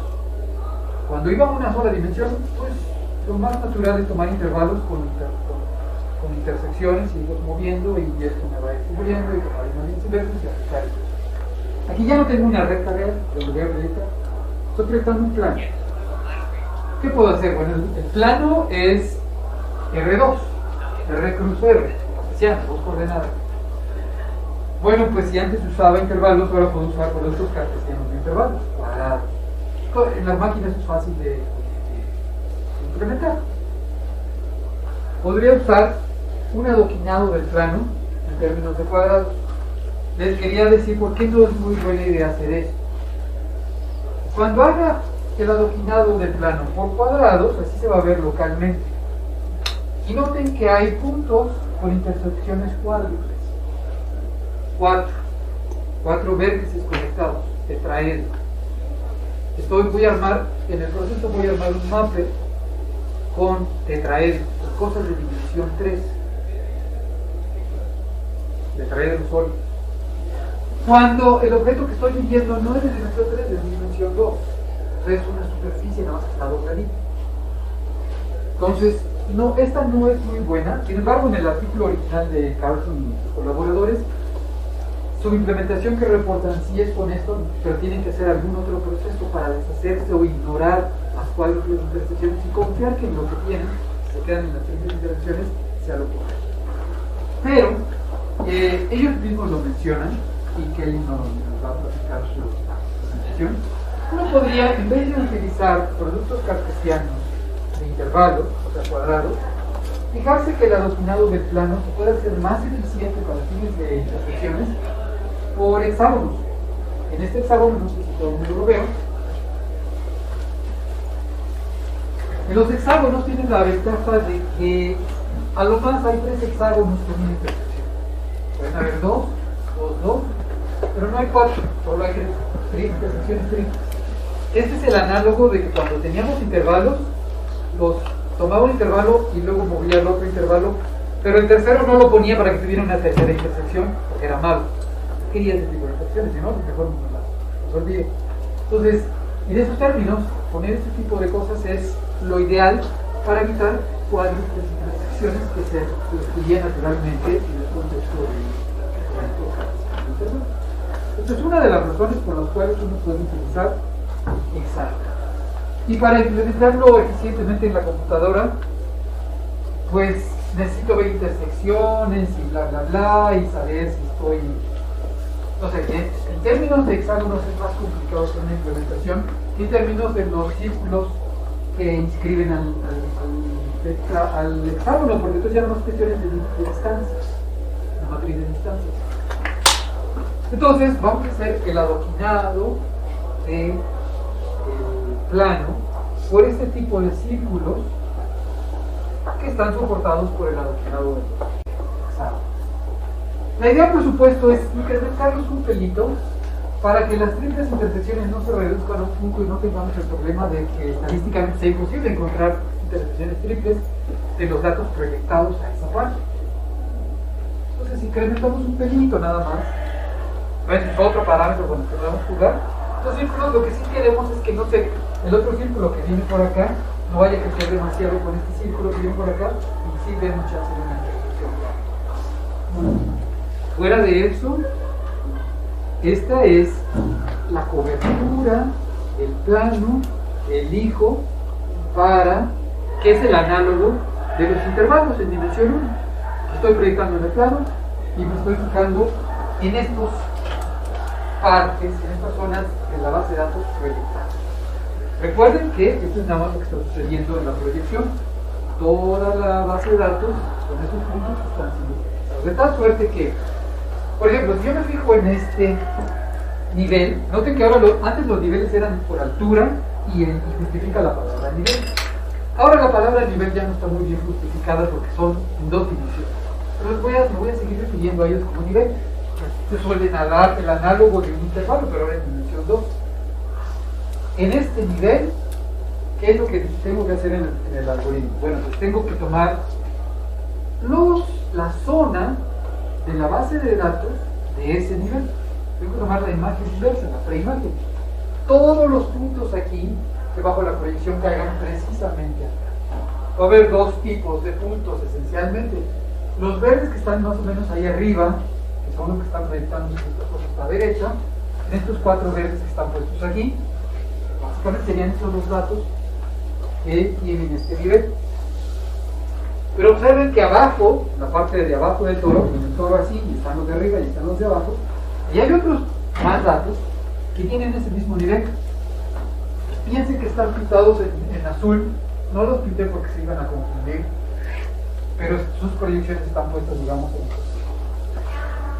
Entonces el algoritmo lo que nos dice es, bueno, ya que proyectaste, ya que filtraste y encontraste tus niveles, vas a tomar imágenes inversas y vamos a clusterizar. Algunos de estos, por ejemplo, van a tener dos clústeres, los puntitos de arriba y los puntitos de abajo. Pero alguien como este nivel tiene esencialmente un solo clúster, que es como un parchecito que está aquí de lado. Porque tiene puntitos por aquí, pero en la parte de arriba, también en esta parte y en la parte de hacia abajo. Pero todos están geométricamente pegados, es un solo clúster, en el término. Entonces, este tipo de circulitos que básicamente intersectan esta parte, la frontera exterior de la proyección, solamente tienen un clúster asociado. Entonces, imaginemos lo que va a suceder. Bien, aquí deben hacer eso un pelo más grande y ver qué tipo de cosas vamos a estar obteniendo, se deben estar obteniendo con parámetros suficientemente finos que nos permitan recuperar la información del todo. Vamos a ver que está forzado a ser recuperado. Fíjense, concentre su atención en este punto, alrededor de este circulito naranja. Este punto es la intersección de estos tres niveles. 1, 2, 3. Tomo imágenes inversas y hago clústeres. La imagen inversa de este nivel son puntitos que viven aquí, en el borde del toro, pero tanto arriba como en el ecuador y por abajo. Un parchecito pequeñito. Los de este nivel son nada más estos puntos los datos de allá arriba que hayan proyectado, pero en forma de un parchecito. Entonces, este nivel tiene un solo clúster que estoy representando por este punto. Similarmente, piensen en este nivel y piensen en su imagen inversa. Tiene una parte así y una parte así porque está otra vez cerca de la frontera y es un solo clúster. Entonces, este nivel va a tener asociado un solo clúster. Recuerden que estas tres líneas anaranjadas están asociadas con un clúster. De manera similar, este nivel, en su imagen inversa allá arriba, se ve como estos puntitos que hay aquí y luego golpeados hacia abajo. Un solo clúster está representado. Noten que estos clústeres se intersectan, los niveles se intersectan en esta parte, pero los puntos, los testigos de la intersección son los datos que caigan aquí. Están dentro de la proyección, en la proyección va a continuar. Aquí está. Entonces aquí, estos son los testigos de poner esta arista. Similarmente esta arista está atestiguada por estos cuates, los que hay en esta intersección, que son básicamente los que hay por aquí. Y finalmente tenemos esta arista por razones similares, que es esta intersección. Los datos que hayan proyectado están en la intersección. Pero noten que tenemos intersección triple. Y los datos que caigan justamente aquí son los responsables de rellenar este triangulito, de acuerdo a la primera. Muy bien, noten que este triangulito no tiene nadie por acá. No, esta arista, que es este cuate de aquí, no va a tener una intersección porque le gustaría intersectarse con esta y la intersección está aquí, pero miren dónde está la intersección, fuera de la proyección. No hay un testigo que se vaya a continuar para allá. Entonces, estos aleroncitos son los que les platicaba. Hacia acá ya no hay espacio, ya no hay modelo. Se limitó, esto fue su frontera. En cambio, lo mismo va a suceder aquí, en esta otra parte. Pero ahora concentremos nuestra atención ya no en esta triple intersección responsable de este triángulo. Concentremos nuestra atención en esta triple intersección, está más adentro. Vamos a ver cómo se comporta esta triple intersección. Es la triple intersección de este círculo y de estos círculos. Noten que los primeros dos ya los había analizado, tienen una sola componente, eran estos dos. Es el clúster. Pero este nivel, este círculo, su imagen inversa, ya tiene puntos arriba y puntos abajo. Y si mi parámetro del algoritmo de clusterización es tal que ya los distingue, voy a tener dos componentes.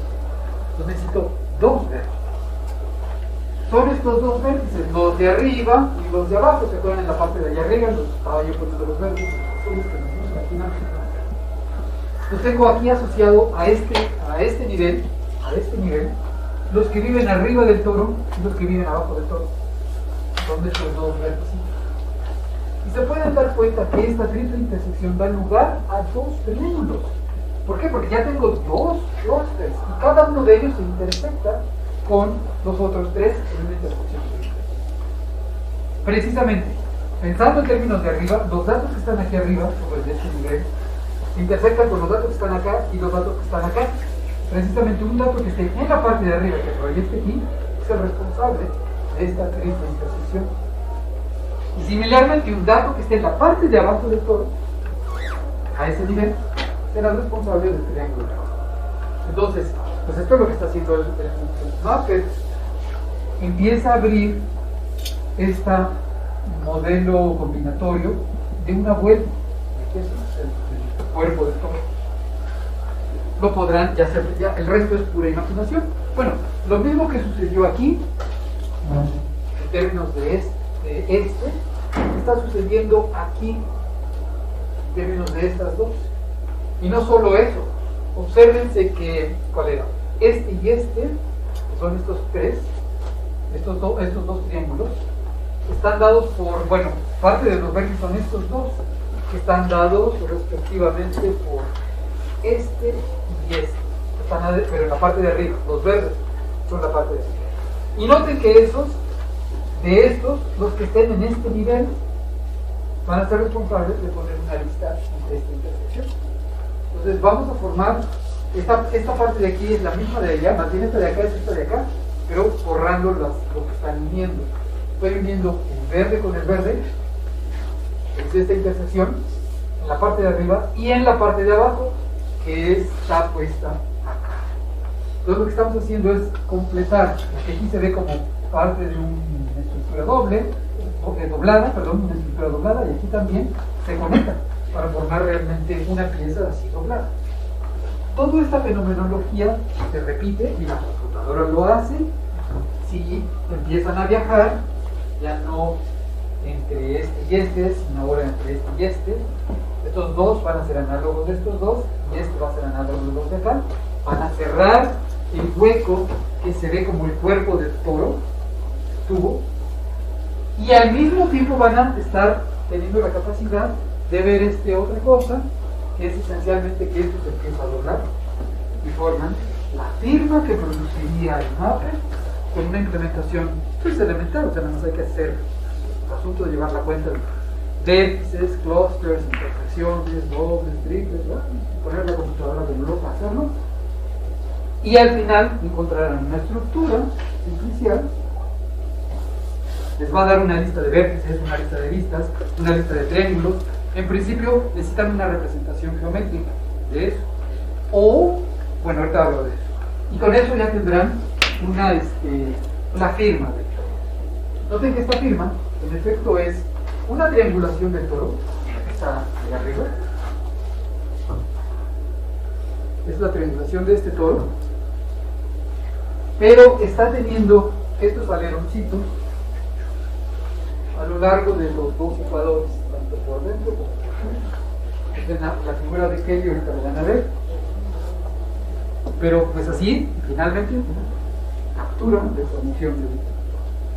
Ahora, las malas noticias, pero bueno, porque es de dimensión 2, es las firmas de dimensión 1, o sea, gráficas, de las bases de datos son visibles, y esta es una de las razones por las cuales se vende el algoritmo como una conveniencia para analizar de primera instancia una base de datos.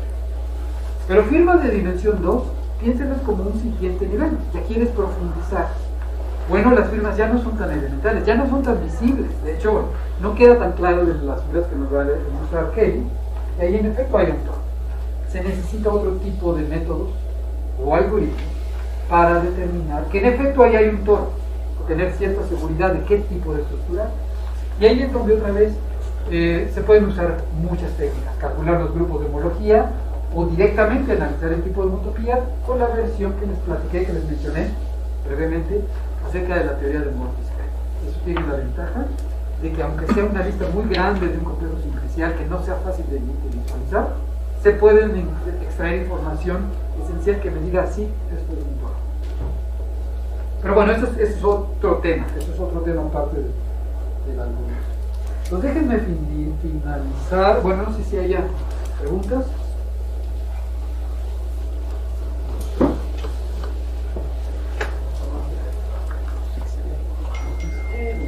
Más que pregunta, entonces la firma que nos dé el algoritmo lo podemos usar para poder mostrar los datos de forma, más bien en forma de una gráfica.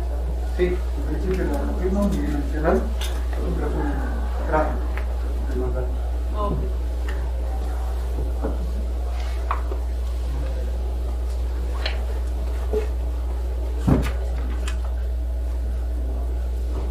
Bueno, ya estamos acabados. Vamos a... Ya, creo que dejarme decir. Déjenme que nada más mencionar algunas características generales y comentarios finales acerca del proyecto. Bueno, Darwin muy al inicio observó, esto está lleno de parámetros, en efecto. Y déjenme hacer una especie de resumen de ellos. Primero que nada necesitamos un filtro, forma de proyectar los datos. Yo no soy experto en ello, seguramente ustedes debe ser pan de cada día el análisis de datos, pero de lo poco que sé, pues uno de los principales estándares de análisis de componentes principales, ¿no? Básicamente tienen sus datos, pero no tienen un buen marco de referencia, quieren encontrar direcciones que mejor vayan aproximando o representando la base de datos y que vayan siendo perpendiculares. Primero la primera dirección que mejor represente los datos, y dentro del complemento perpendicular la siguiente dirección, etc. Entonces, por lo que entiendo, eso es un análisis de componentes principales. un cambio de base, en términos matemáticos solamente un cambio de base, para extraer de una forma mejor, más visual, más conveniente, menos apretada, la información que pudiera haber en una base de datos en muchas dimensiones y llevarla a pocas dimensiones. Pero esto es uno de los ingredientes de todo este algoritmo. Necesitan parte de filtrar. Pueden hacer proyecciones basadas en densidad o en excentricidad. La densidad es darle valores grandes a los puntos que se encuentren en zonas muy densas y valores chicos a puntos que se encuentren en lugares poco densos, al proyectar a los números reales. Y eso pues ya seguramente lo sabrán. Si D es la base de datos y tengo un dato X, lo que hago es una suma de distancias de ese dato en cuestión a todos los demás, pero modulada por una campana de Gauss. La campana de Gauss, recuerden, está así centradita. Entonces, los del origen son los que tienen valor más grande, los que están cerca de los valores chicos, el valor de la campana de Gauss es alto. Y los que tienen valores largos, sobre todo positivos, pues, la campana de Gauss los ignora. Entonces, esto es lo que está haciendo. Si la distancia es pequeña, esto es representativo. Están haciendo suma de muchos individuos cercanos a él. Si está en un lugar denso, esto va a ser un número grande. Si está en un lugar poco denso, estos números son grandes, porque la distancia de X a sus vecindarios, a todos los demás, son grandes. Y bajo la campana de Gauss, chiquitas, esto es una suma pequeña. Entonces, este tipo de filtro son filtros de densidad. De manera similar tienen filtros de excentricidad. ¿De qué tan cerca está un dato al centro de su base de datos, aun cuando no conozcan el centro? Es un promedio. Lo que hacen es básicamente un promedio en norma P, pero imagínense que P vale 1, entonces es un auténtico promedio. Otra vez, de distancias de un dato a todos los demás. Si estás en una cosa central, la distancia en promedio es estándar. Pero si estás lejos del centro, pronto hay cuates que son muy lejanos y el promedio crece. Entonces podemos tener proyecciones tipo excentricidad, y el que va a usar Eli en esta. De hecho, el primero, el de densidad, es el que se utiliza en la presentación de Omar. No sé si Omar ya llegó. Entonces, Omar va a hacer esta presentación utilizando, si recuerdo bien, una cosa de densidad. Ahorita voy a terminar con eso. Él va a usar esta del laplaciano de gráficas. Esta es una cosa muy parecida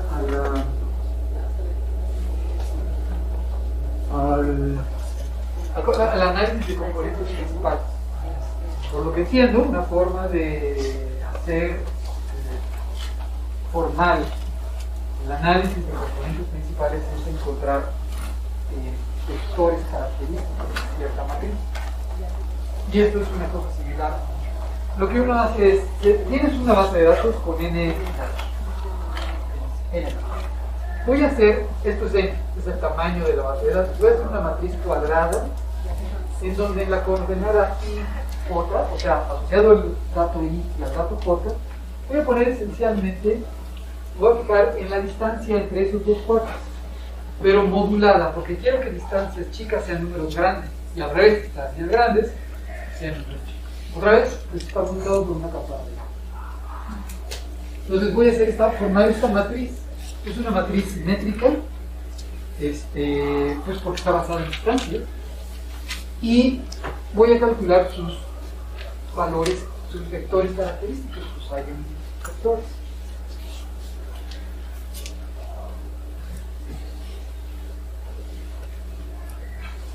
¿Cuál es la ventaja de ellos? Bueno, por supuesto, son vectores que cuando hacen la evaluación o la multiplicación les dan un múltiplo de ellos. Pero en un resultado mágico que realmente no sé cómo funciona, dice que estos vectores son en efecto, bueno, eso sí, la teoría general es cierta y eso es fácil de probar.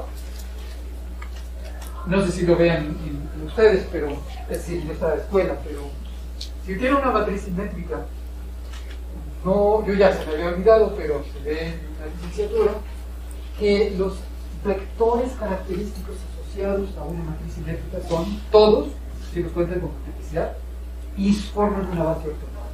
Genial, les están dando un cambio de coordenadas. Y interpretados en esos términos, les dice que un vector característico lo puedo pensar como una función. Recuerden que esta es una matriz cuadrada, que hay dato 1, dato 2, dato 3, dato 4, hasta dato n, similarmente aquí, y aquí tengo dato 1, dato 2, dato 3, y es una matriz de números. Entonces, es una función en donde al dato 1 le asocio este número que aparece. Al dato 2 le asocio esto. Es una proyección a los números reales. Y esta es una proyección ortogonal. Y si hacen una buena selección, cosa que estamos aprendiendo, encuentran el análogo de las componentes principales, en términos de la parcial asociados a la base de datos. En general, habrá muchos otros tipos de filtros, seguramente ustedes los conocerán mejor, o incluso filtros no estándares que por alguna razón, por su interacción con el generador de la base de datos o el usuario que generó la base de datos y que entiende el problema, o al menos sus características generales, pero quiere entender sus características particulares, él le va a decir, pues esta función que haga tal cosa, en principio, consuela dentro del algoritmo. Entonces, este es un parámetro con sus parámetros internos que pueda tener. Esta epsilon se refiere cuál es la anchura, ¿no?, de la campana de Gauss. Y hay muchas opciones. Está, por supuesto, pues esto está plagado, por lo que entiendo, millones de métodos para hacer clustering, traspasados en geométricos, en distancia y conicidad, como los que he estado intuitivamente utilizado, pero están estos otros que realmente no conozco, pero que se basan en otro tipo de fenomenología. Entonces, otra vez hay que tener la mente abierta para aplicar distintos, a lo mejor un proceso de clustering basado en densidad les da otro tipo de información relevante a la base de datos que uno basado en distancia. Eso sería interesante. De hecho, el hacer humano está basado en densidad. Y esto ya lo había mencionado. Las características del mapper es que son rápidos, sobre todo si me quedo con la firma unidimensional, me da resúmenes unidimensionales, proyecciones rápidas de fácil acceso, de fácil discernimiento, que después les puede dar indicaciones de por dónde, qué otro tipo de cosas más de, a lo mejor otra vez con el mismo proceso mapper o cualquier otro análisis, pero ya tienen una primera aproximación. Lo que les decía esto es que es libre de coordenadas. Lo único que importa para hacer esto son tener los datos y no tanto sus coordenadas en un espacio euclidiano, sino las distancias. Las distancias es lo relevante. Entonces, yo me quiero quitar coordenadas, solamente tomo una matriz y si los datos los roto o le cambio la plataforma, yo que sé, es robusto a ese tipo de cambio. Y además es robusto a pequeñas perturbaciones de la base de datos. O sea, lo que uno quisiera en la práctica es decir, mira, haz de cuenta que haces este análisis de datos y llegas con el jefe y dices, encontré esto. Pero no es accidental. Si mañana produces con el mismo problema pero otra medición, deberías de producir la misma firma. Debe ser robusto a pequeñas variaciones. Y si lo es, lo que no es, como toda cosa experimental, es que requiere ajustes, requiere miles de parámetros, requiere encontrar un parámetro que realmente funcione. Mucha experimentación. Pero una vez encontrado algo que parezca funcionar, debe de ser dar el mismo resultado con pequeñas variaciones de la base de datos, para que sea en efecto una buena firma, algo que me reconozca en la característica. Y en efecto, este proceso es robusto. Está bien, mucho ruido en ese sentido. Finalmente, pues como les digo, esto es una técnica nueva, tendrá unos 20 y tantos años, al inicio del siglo, pero sorprendentemente activa, está produciendo muchos resultados. De hecho, pues hay una base de datos, si alguien que quiera datos, esta es una base, no una base de datos, es una página que ustedes le pueden dar un tema y les arroja todos los artículos que están en cuanto a ese tema ligados al análisis topológico de datos, por ejemplo, vía Mapper. Entonces, los interesados me pueden escribir, sus siglas son DONIC, quiere decir algo así como Databases of Original and Non-Theoretical Uses of Topology. Entonces, está padre, ustedes lo pueden utilizar, ver dónde se ha efectuado, cómo se ha usado este algoritmo y da resultados bastante interesantes. Yo no soy experto, son mis otros. Pero uno que sí les puedo recomendar es este artículo, uno de los autores es Carlson, que alcanza a ver por ahí, en donde utilizan ese método. No es el original donde introducen el algoritmo, pero en particular lo identifican en algunos problemas y lo venden mucho en el sentido de que aquí pudieron detectar algunos tipos de cánceres de mamas que no se habían detectado previamente. Entonces, bueno, eso es una cosa que ayuda a refinar un poco la clasificación, pero lo utilizan para estudiar el desempeño de jugadores de básquetbol y cómo ha evolucionado la política en los Estados Unidos. Pero pueden revisar esa página. Y ahora sí, vamos a empezar entonces con las participaciones de los dos chicos que invité. Vamos a hacer un pequeño descanso.